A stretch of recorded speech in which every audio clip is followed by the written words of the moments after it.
Melay, c'est à vous. Deuxième partie de La Voix est libre, effectivement, après les attentats de samedi, il y a un peu plus d'une semaine. Avec nous sur ce plateau, Alain Chrétien, député maire Les Républicains de Vesoul, et Frédéric Paillard, secrétaire du syndicat Alliance Bourgogne-Franche-Comté, Thierry Falconet, maire socialiste de Chenôve, et Éric Delzan, préfet de la région Bourgogne. On l'annonçait avant de commencer cette deuxième partie, un des faits, bien sûr, qu'on voit en transparence dans tous ces événements, c'est bien sûr les phénomènes de radicalisation. Un des points, je parlais tout à l'heure de ce grand rendez-vous entre les maires et le président et le gouvernement à Paris cette semaine, c'était le sentiment de certains maires de dire on voit dans nos villes des lieux, des gens qui se radicalisent et on se sent finalement assez désarmé. C'est quelque chose que vous avez vécu, qui s'est passé dans votre ville. Comment vous le vivez, ça ? Oui, je pense que beaucoup d'élus locaux maintenant ont une expérience sur ce sujet très particulier.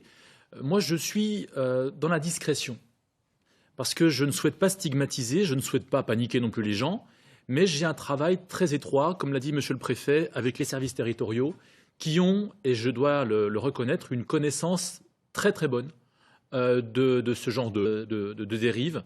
Et on est en lien avec eux et ils nous disent souvent, n'hésitez pas à dire à vos maires, je suis aussi président des maires de Haute-Saône, n'hésitez pas à appeler le service territorial dès que vous avez un doute ou dès que vous avez le sentiment qu'il se passe quelque chose. Ça n'est pas de la délation, ça n'est pas revenir à des heures sombres de notre histoire, c'est simplement une prise de conscience que quand il arrive un problème dans le plus petit village du département, le maire a toute légitimité pour, en toute discrétion, appeler le service territorial, lui faire part de son sentiment, et ensuite c'est le service territorial qui traite. Votre délimitation des rôles, c'est le maire, il connaît son terrain, il alerte, c'est un lanceur mais c'est pas à lui d'essayer de faire en sorte que ça ne se passe plus. Surtout pas. Son boulot, comme j'ai dit tout à l'heure, c'est de mettre du lien entre les gens, d'organiser des rencontres festives entre les habitants, de créer cette cohésion sociale, mais surtout pas de commencer à stigmatiser un tel ou un tel.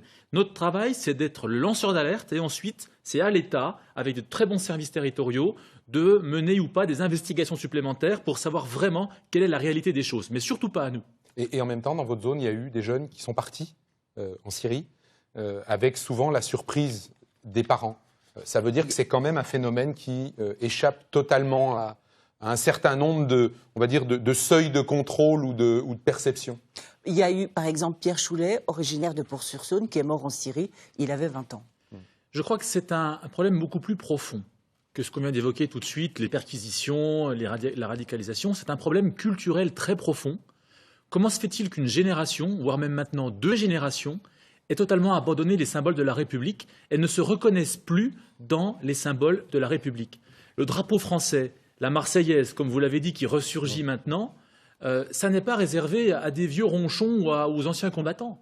Ce sont des valeurs d'actualité. Et à l'extrême droite. Ce sont des valeurs d'actualité qui nous concernent tous, qu'on doit se réapproprier. Mettre un drapeau tricolore sur sa fenêtre, ça n'est pas être un fasciste ou quelqu'un de mauvais, c'est quelqu'un de patriote. Le patriotisme, depuis de nombreuses années, a été dévalorisé et on l'a rendu synonyme de nationalisme. Vous opposez les deux, vous opposez... Bien sûr. Bien sûr, moi je suis un patriote, j'aime mon pays et je veux le faire partager à tous ceux qui y habitent.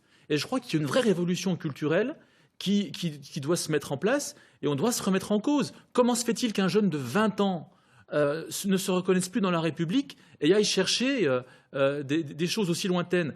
On est aussi dans un système sectaire. C'est le même processus qu'une secte. Rentrer dans cette radicalisation, c'est comme rentrer dans une secte, parce qu'on a des fragilités psychologiques et qu'on cherche quelque chose pour se valoriser. Donc c'est tout ça qu'il va falloir travailler dans les mois qui viennent. Thierry Falconet, ce sentiment aussi, on est là pour alerter, on n'est pas là pour intervenir, vous le partagez, et vous vous posez les mêmes questions ou... Oui, bien sûr, nous nous posons les mêmes questions, parce que comme le disait M. Chrétien, nous avons une connaissance fine de nos territoires et le devoir d'alerte des maires, nous en faisons usage lorsque les situations se présentent. Je n'ai pas connaissance de phénomènes patents avérés de radicalisation sur le territoire de la commune de Chenôve. En revanche, nous sommes très attentifs au climat général, qui peut, par moment, laisser penser que certains jeunes dans nos quartiers sont sensibilisés par le biais d'Internet, par le biais de discussions qu'ils peuvent avoir avec des jeunes qui, eux, sont radicalisés, peuvent être sensibles à ce discours. Et c'est le sens aussi de tout le travail que nous menons, nous les élus locaux sur le terrain, en matière d'éducation, en matière d'accès à la culture, d'accès au sport, qui sont des outils d'émancipation pour l'ensemble de notre population et tout particulièrement pour notre jeunesse. Est-ce qu'il est aussi question, mettons les pieds dans le plat, d'emploi aujourd'hui, de travail, d'activité? On parle là de symboles, de république. Est-ce que le terreau de cette radicalisation, ça n'est pas aussi le désœuvrement, le chômage, le sentiment d'exclusion par rapport à une partie de la société, Thierry Falconet? Oui, la question sociale, elle est au cœur de nos préoccupations. Moi, ce que me renvoient les jeunes avec qui je suis en contact quasi permanent, c'est nous voulons un travail, nous voulons fonder une famille, nous voulons nous intégrer socialement, professionnellement dans la République française, dans la société française. Et aujourd'hui, force est de constater que le chômage de masse, que la difficulté, que l'échec scolaire sont autant de difficultés dans nos quartiers populaires pour donner de l'espoir et tracer des perspectives. Et vraiment, le travail que nous menons, en lien, là aussi, avec les services de l'État, dans le cadre de la politique de la ville, sont tous tendus vers ce même objectif. Faire intégrer ces jeunes dans notre société républicaine.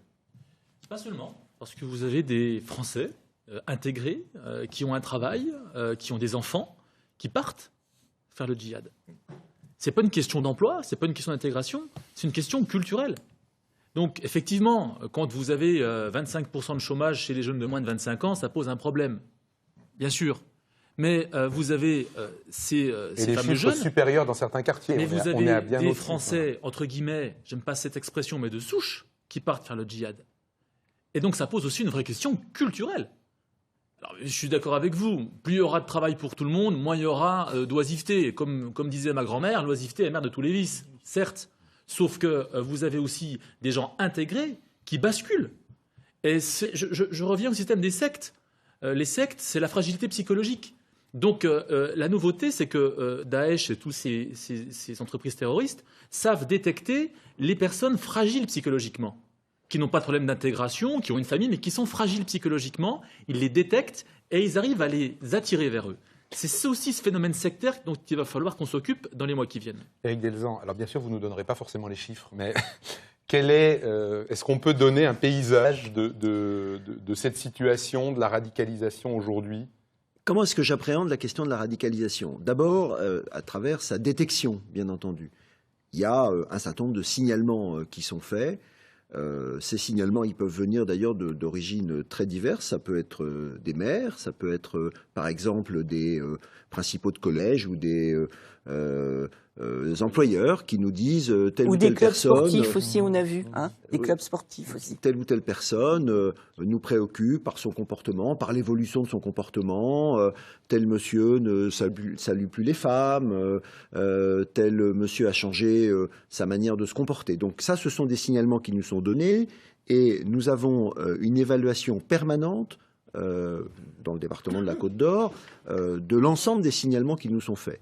Et chaque semaine, je réunis une cellule qui suit les cas de radicalisation pour permettre de voir comment précisément ça se passe. Si je ne vous donne pas de chiffres, c'est parce que dans ces signalements, évidemment, il y a un certain nombre de choses qui ne méritent pas d'être prises en considération. Et donc, ce qui est important, ce n'est pas tellement le nombre, c'est l'importance des signalements. Mais je peux vous assurer qu'il n'y ait pas de cas qui me soient signalés qui ne soit pris en considération.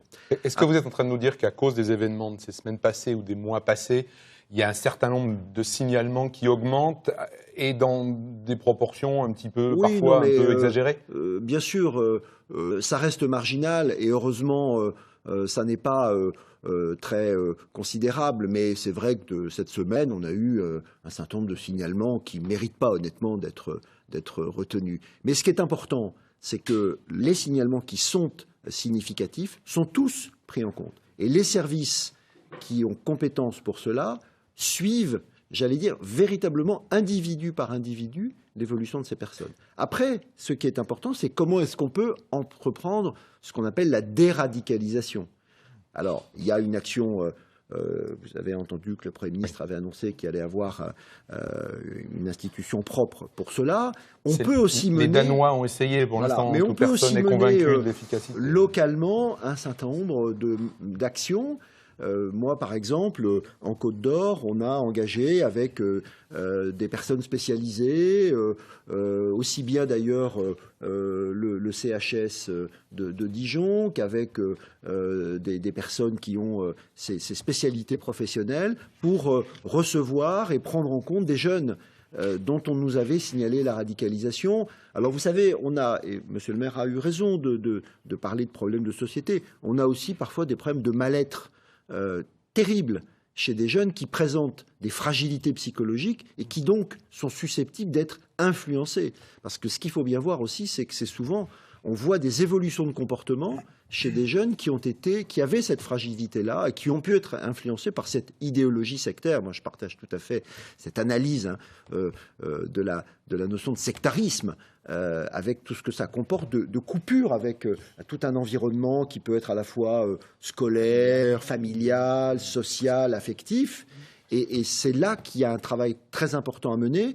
Et il est très important de le mener avec les maires dans le cadre effectivement de la prévention de la délinquance, dans le cadre de la politique de la ville, parce qu'en effet, c'est là qu'on peut développer des actions collectives, chacun dans sa responsabilité. Je crois qu'effectivement, c'est à l'État d'avoir cette responsabilité-là, mais il faut que ce soit fait en dialogue avec les responsables locaux et en dialogue avec les maires, parce qu'ils peuvent aussi nous apporter évidemment à la fois des informations très précieuses et aussi des initiatives locales très importantes. Il nous reste très peu de temps, il nous reste 40 secondes dans cette émission. Juste, est-ce que vous êtes tous d'accord? Est-ce qu'il y aura un avant, un après? C'est un moment particulier de la société française. Chrétien. Bien sûr, ça va de soi. Ça va de soi. On est tous marqués.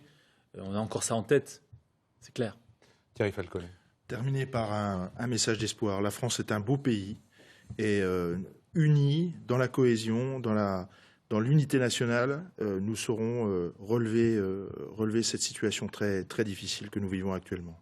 Merci à tous les quatre d'être venus débattre dans ce moment particulier. Merci d'avoir réagi très rapidement à notre invitation. On reprendra probablement les débats sur les élections régionales le week-end prochain, mais ces derniers jours nous ont montré que beaucoup de choses pouvaient se passer. Bon week-end, au revoir et merci. Au revoir.